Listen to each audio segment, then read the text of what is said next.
नमस्कार, एसएस सुधा में आपका स्वागत है। मैं हूं शिव कुमार तिवारी। राजस्थान में विधानसभा चुनाव होने वाले हैं और आज विधानसभा चुनाव की तिथि बदली है। पहले विधानसभा चुनाव 23 नवंबर को थे, अब 25 को कर दिए गए हैं। लेकिन भारतीय जनता पार्टी के लिए स्थिति बदली नहीं है, क्योंकि पहली खबर आई थी जब संभावितों का नाम आया तो संतोष मेघवाल का नाम आते ही विरोधी स्वर उठे और तमाम नेताओं ने जयपुर जाकर इस्तीफा दिया, जिसमें एक बड़ा नाम भारतीय जनता पार्टी के बड़े दलित नेता एससी मोर्चा के प्रदेश उपाध्यक्ष बीएल भाटी भी थे। और आज दूसरी बुरी खबर भाजपा के लिए है कि बीएल भाटी ने निर्दलीय चुनाव लड़ने की घोषणा कर दी है। अभी भी उन्होंने प्रेस कॉन्फ्रेंस किया है और ये मैं पुनः कहूँगा कि भारतीय जनता पार्टी की सेहत के लिए अच्छा नहीं है। बड़े नेता हैं, पिछले 6 साल से लगातार सुजानगढ़ की राजनीति में सक्रिय रहे हैं और पूर्व कैबिनेट मंत्री यूनुस खान के हौसले भी रहे हैं। कुल मिला के कहा जा सकता है कि बड़ा नाम है। तो आइए बातचीत करते हैं बीएल भाटी से। सर, बहुत बहुत स्वागत है आपका। इतना बड़ा निर्णय क्यों लिया गया है?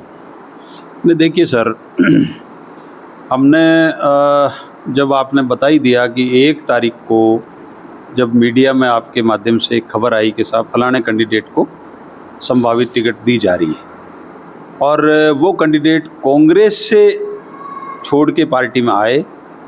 जब यहाँ के 2018 के चुनाव हुए तो भारतीय जनता पार्टी के विरुद्ध वोटिंग करी और जब 21 में उपचुनाव हुए तो हमारे जो कैंडिडेट थे भारतीय जनता पार्टी के, उन्होंने लिखित में ये कहा है कि मेरे खिलाफ मुझे हराने में इन्होंने वोटिंग करवाई।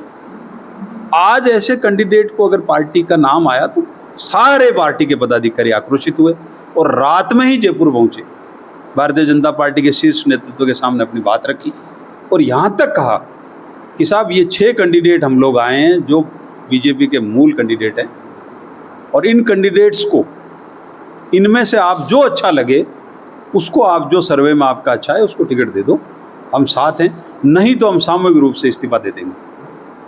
उस बात को अनसुना कर दिया गया। वापस बुला के किसी को भी नहीं पूछा कि भाई तूने इस्तीफा क्यों दिया। और 9 तारीख को, परसों आपने देखा होगा, लिस्ट आ गई, उसी कैंडिडेट का नाम घोषित कर दिया। जब मैं खुद प्रदेश कार्यालय में जाके बात करी, मैंने कहा साहब मेरा क्या दोष है, मेरा नाम कैसे काटा, मुझे बताया जाए। तो जो कारण मुझे बताया उस कारण में ये रहा कि आपका जन्म सुजानगढ़ में नहीं हुआ, इसलिए जो है आपको टिकट वहाँ से नहीं मिल सकती। इससे बड़ा दुख मेरे लिए क्या हो सकता है कि मैं 6 साल से राजकीय सेवा छोड़ने के बाद कर्मस्थली मैंने सुजानगढ़ बना लिया। 24/7 यहीं रहता हूँ, मैं यहीं जनता के बीच में काम करता हूँ और यहाँ भी कह रहे हैं नहीं आप सर्वे में बहुत आगे हो। तो जनता का सर्वे इंपॉर्टेंट होता है या जन्म स्थल इंपॉर्टेंट होता है, इससे बड़ा मेरे लिए दुख नहीं हुआ। मैं बहुत मायूस हुआ इस तरह के एलिगेशन से। और मैं यहाँ आज जयपुर से ये सारी खबर लेके जब यहाँ आया तो मैंने ये बात मेरे कार्यकर्ताओं को रखी, पार्टी के कार्यकर्ताओं को जो मेरे शुभचिंतक उनको रखी और सबका ये था कि साहब अब हम टिकट उस जिसको भी मिल गई कांग्रेस के प्रत्याशी को, उसको तो हम जो है कांग्रेस से आए हुए प्रत्याशी को, उसको तो हम वोट नहीं दे सकते। हमारा प्रतिनिधित्व आप 6 साल से हमारी समस्या सुन रहे हैं, अब भी जो है आप हमारा नेतृत्व करें और यहाँ जो है निर्दलीय के रूप में आप चुनाव निश्चित रूप से लड़े। और जनता की भावना को देखते हुए मैंने आज ये ऐलान किया कि निश्चित रूप से मैं यहाँ जनता की बात को रखते हुए अपने आप को निर्दलीय के रूप में जनता के सामने पेश कर रहा हूँ। संतोष मेघवाल का नाम आने से, जैसा आप कह रहे हैं कि 6 जो प्रत्याशी थे जो टिकट चाहते थे उन सब ने इस्तीफा दिया, तो आपने जब ये निर्दलीय चुनाव लड़ने का फैसला किया, क्या उन लोगों का सपोर्ट है आपको? निश्चित रूप से मिलेगा, क्योंकि लिखित में सबने सपोर्ट किया है, लिखित में दिया है सबने जी, लिखित में सबने दिया है कि हम में से अगर किसी को टिकट नहीं मिलेगी तो हम सामूहिक रूप से इस्तीफा देंगे। और मेरी सबसे बात भी हो गई है और सारे के सारे मेरी मदद करेंगे। उनमें खेमाराम मेघवाल भी है, पूर्व मंत्री। बिल्कुल, खेमाराम जी है, यहाँ के जिला प्रमुख के पतिदेव रवि आर्या जी है, गणेश मंडावरिया जी हैं, विजय चौहान है, राजेंद्र नाइक हैं, मैं हूँ, सारे लोग हैं। बीएल भाटी जी, भारतीय जनता पार्टी हमेशा दावा करती है कि एक अनुशासित पार्टी है और जिसका नाम आ जाता है सब लोग उसका सपोर्ट करने लगते हैं। इसका बड़ा उदाहरण पार्टी के शीर्ष नेता मोदी जी भी हैं। तो कहीं ना कहीं आपके इस निर्णय में थोड़ा हमें आश्चर्य भी हो रहा है। नहीं, आश्चर्य की बात नहीं है। मैंने जब 2018 में राजकीय सेवा से सेवानिवृत्ति ली जी और मैंने कर्म स्थली मेरा सुजानगढ़ को बनाया जी, मैंने टिकट की दावेदारी करी, टिकट नहीं मिला, सम्मानीय खेमाराम जी को पार्टी ने प्रतिनिधि बनाया, हमने जी जान से उनके साथ लग के मेहनत करी। संयोग से वो जीते नहीं, जनता जनार्दन है। फिर एक घटना हुई और उस घटना में यहाँ के कद्दावर नेता माननीय मास्टर भंवरलाल जी का देहांत हो गया और मिड टर्म इलेक्शन हुआ। उपचुनाव में भी पार्टी ने खेमाराम जी को ही टिकट दिया। हमने बिल्कुल पार्टी के वो बेस के नेता हैं, पार्टी ने जो निर्णय लिया हम उनके साथ थे, कोई बात नहीं, हमने उनकी मदद करी। लेकिन उपचुनाव में तो भावनात्मक चुनाव होते हैं, तो कोई बात नहीं, हमें डिफीट मिली, लेकिन हमने प्रयास करे कि हमारा कैंडिडेट जीते। 2023 के जो चुनाव हैं आम चुनाव है, और आप देखिए 18 से लेकर 23 तक, 18 तो मैं वीआरएस लेके आया, उससे पहले भी मैं लोगों के संपर्क में था। हमारा तो, मेरा जो गांव 10 किलोमीटर पे, हमारा तो मार्केट, एजुकेशन, मेडिकल, रिश्तेदारी सारी सुजानगढ़ में है, तो हम लोग पूरे संपर्क में यहाँ थे। यहाँ की जनता को प्यार को देखते हुए मैंने कर्मस्थली सुजानगढ़ बनाया। तो आज जनता के बीच में हम लोग मजबूती से जा रहे हैं, मैं यहीं रह रहा हूँ, और टिकट की दावेदारी में, सर्वे में, सब जगह मुझे लगता है कि जनता ने मुझे पसंद किया है। और जब जनता ने पसंद कर लिया तो मुझे टिकट क्यों नहीं दिया, इसका कारण जानने का मेरा अधिकार है। और अगर कोई वाजिब कारण होता तो मैं इस तरह का कदम नहीं उठाता। मुझे कारण ये बताया कि आपका जन्म स्थल सुजानगढ़ नहीं है, इसलिए आपको टिकट नहीं देंगे। कितना आश्चर्य की बात है।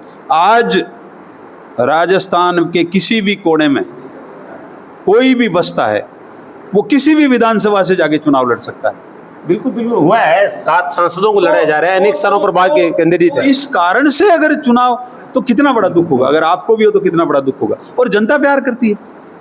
यहाँ जन्म स्थल नहीं देखा जाता, कर्म स्थल देखा जाता है। जन्म स्थल तो मेरा जहाँ हुआ वही रहेगा, और मुझे गर्व है कि मैं उस जगह पैदा हुआ, मैं उसको भुला नहीं सकता। इस जन्म में तो मेरा वही रहेगा। लेकिन मैंने जब से वो संभाला है, और जब से मैंने पॉलिटिकल सिस्टम को अडॉप्ट किया है, नौकरी सरकारी सेवा से आके, तो मैंने सुजानगढ़ के अलावा दूसरी जगह मैंने कदम नहीं रखा, यहाँ की जनता के बीच में रहा। तो इसमें तो यार कर्मस्थली को समझा जाना चाहिए, जन्मस्थली। आक्रोश संतोष मेघवाल के खिलाफ है, पार्टी के खिलाफ है? नहीं, देखिए, आक्रोश मेरा पार्टी को भी है, और संतोष मेघवाल को तो आपने, पार्टी ने टिकट दिए, संतोष मेघवाल को पार्टी ने टिकट दिए, मैंने तो दी नहीं, हमने तो टिकट की दावेदारी करी है। आक्रोश मेरा मन का है कि हमारे योग्य होते हुए भी, पब्लिक ओपिनियन में हम ठीक होते हुए भी, अगर हम लोग पिछड़ते हैं तो फिर हमारा 3 बार हम पिछड़ गए लगातार। 18 में हम पिछड़े, 21 में मेरे को पिछड़ा तो भी पार्टी के साथ रहे, 23 में फिर हम आगे, अब अगला चुनाव तो 28 में होगा, फिर हमारी उम्र भी हो जाएगी। जनता को हम क्या जवाब दें? आज हम 6 साल से वादे कर रहे हैं कि हमारा राज आएगा, हम राज में आपका प्रतिनिधित्व करेंगे, आपके सपने पूरे करेंगे। आज देखिए 1977 से रिजर्वेशन होने के बाद इस सीट का, आज भी लोग 1970 से पहले के जो यहाँ के विधायक होते थे, फूलचंद जी जैन, भले वो कांग्रेस के थे, लेकिन सुजानगढ़ के लिए उस इंसान ने जो नक्शा बना के और जो रूपरेखा इसकी डेवलपमेंट की बनाई, आज भी जनता उस नक्शे को लेके बोलती है कि फूलचंद जैसा हमें विधायक चाहिए, ताकि सुजानगढ़ हमारा सही हो जाता। आरक्षित वर्ग की जो सीटें हैं उन पे पार्टियों को, योग्य उम्मीदवारों को आगे लाने की कोशिश करनी चाहिए, ये मेरा एक सुझाव है। क्यों कि आरक्षित सीटों पे क्या होता है तिवाड़ी जी, कि सब लोग कमज़ोर आदमी को लाते हैं, वो उनकी जेब में रहे, जी, उनकी पॉकेट में बैठा रहे, वो जैसा गए वैसे नाचता रहे, कठपुतली एमएलए के रूप में लाते हैं। इससे उसे 1-2 पर्टिकुलर जो लीडर हैं उनका तो भला हो जाता है, लेकिन उस क्षेत्र की जनता का क्या होगा? एससी की बात करें तो रिजर्व सीट पे 20 से 25% तक आरक्षित वर्ग के वोट होते हैं, 75% तो वोट दूसरे होते हैं। तो ऐसा समग्र नेतृत्व है, आरक्षित सीट पे भी पार्टियों को सोचना चाहिए, योग्यतम नेतृत्व को उतारना चाहिए, ताकि पूरे जनता का वो भला सोच सके, उस क्षेत्र का समग्र विकास कर सके। आज क्यों फूलचंद जी को याद करते हैं? इसलिए याद करते हैं कि जो डेवलपमेंट यहाँ चाहिए था, वो डेवलपमेंट रिजर्व सीट होने के बाद में लोग, आज भी आपने देखा होगा, अभी जब जिले का आंदोलन चला, आप भी साथ थे, मैं भी आंदोलन में सड़कों पे बैठे रैलियां निकाली 6-6, 7-7 दिन तक, जो हमारा नेतृत्व यहाँ कर रहे थे, शहर के युवा और जो हमारे संगठन थे, उनके साथ हमने कंधा से कंधा मिला के उनके साथ रहे। तो लोगों का ये कहना था कि अगर ये रिजर्व सीट नहीं होती, योग्य उम्मीदवार यहाँ होता, तो आज हमारा जिला बन जाता, हमें लड़ना नहीं पड़ता। ये ताना हमें सुनने को मिला कि आरक्षित सीट पे कमजोर नेतृत्व की वजह से सुजानगढ़ जिला बनने से रह गया। बड़े जी, महत्वपूर्ण सवाल, जैसा मैंने भी आपकी उपस्थिति में प्रेस कॉन्फ्रेंस में कहा था कि ये जो पर्यवेक्षक का कार्य है वो एक औपचारिक हो रहा है, क्या योग्य व्यक्ति को टिकट मिलेगा? आपको भी लगता है कि जो पर्यवेक्षक भेजे गए वो एक औपचारिकता मात्र थी? नहीं, पर्यवेक्षक जी ने बहुत मेहनत करी। पर्यवेक्षक जी ने हर ग्राउंड पे गए, वो सब तरह के नहीं, वो गए, लेकिन फैसला क्या हुआ? अब फैसला तो देखो आला कमान जो होती है उसके पास वो अपनी रिपोर्ट देते हैं, मैं तो उसमें हूँ नहीं साहब। लेकिन जो फेयर काम किया, जो पर्यवेक्षक आए उन्होंने सारे कैंडिडेट को साथ रखा, जो दावेदारी कर रहे थे उनको साथ रखा, और फेयर सिलेक्शन उन्होंने किया। एक एक वर्ग के बीच में गए तो निश्चित रूप से उन्होंने फेयर सिलेक्शन दिया। और मुझे ये जानकारी मिली है कि मेरे को जनता ने बहुत पसंद किया था। जो मुझे जानकारी है पुष्ट सूत्रों से मिली, उसमें जनता के बीच में मैं पसंद था। मुझे ये खुशी थी कि मुझे जनता ने पसंद किया।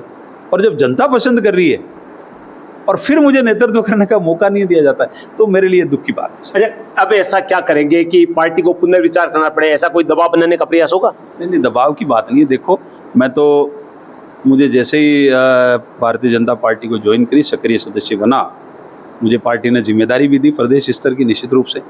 और जो काम पार्टी ने मुझे दिया राजस्थान में, चाहे मुझे जिले का प्रभारी बना के दिया, चाहे प्रदेश संभाग का बना के, चाहे प्रदेश का प्रभारी दिया, मैं राजस्थान के हर जिले में गया हूँ।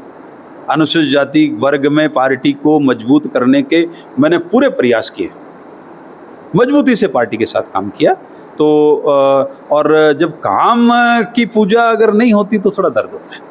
बहुत बहुत धन्यवाद बातचीत के लिए। ये बीएल भाटी जी कह रहे हैं कि काम की पूजा अगर नहीं होती है तो निश्चित रूप से तकलीफ होती है, और कह रहे हैं कि हर दृष्टिकोण से मैं योग्य था और सबसे ऊपर नाम मेरा आ रहा था, लेकिन टिकट काटी गई। उसके आक्रोश आप देख रहे हैं, साफ नजर आ रहा है। पार्टी से भी नाराज है, कह रहे हैं कि नाराजगी संतोष मेघवाल के नाम से भी है, पार्टी से भी है कि पर्यवेक्षक का जो कार्य था वो बखूबी हुआ, लेकिन निर्णयगत लिया गया उसको लेकर। और एक और दावा कर रहे हैं कि जिन लोगों ने इस्तीफा दिया वो सारे लोग मेरे साथ हैं, और इस तरह से लग रहा है कि भारतीय जनता पार्टी की बड़ी परेशानी हो सकती है, क्योंकि बड़े दलित नेता है और उसी कास्ट से आते हैं जिस कास्ट से अधिकतर वोट है, और जिस जाति से कार्ड खेला जाता है राजनीति में, उसी समाज से बीएल भाटी आते हैं। तो कहीं ना कहीं कहा जा सकता है कि भारतीय जनता पार्टी की परेशानियां बढ़ सकती है। अब डिपेंड ये कर रहा है कि बीएल भाटी किस तरह से तमाम लोगों को एक साथ लेकर पार्टी पर दबाव बनाकर क्या अलग एक कोई निर्णय आ सकता है, इस तरह का प्रयास करते हैं। लेकिन चुनाव घोषित होते ही खलबली मच चुकी राजनीति की, सुजानगढ़ की राजनीतिक दुनिया में, और एक सनसनीखेज ये मामला शुरुआत में है।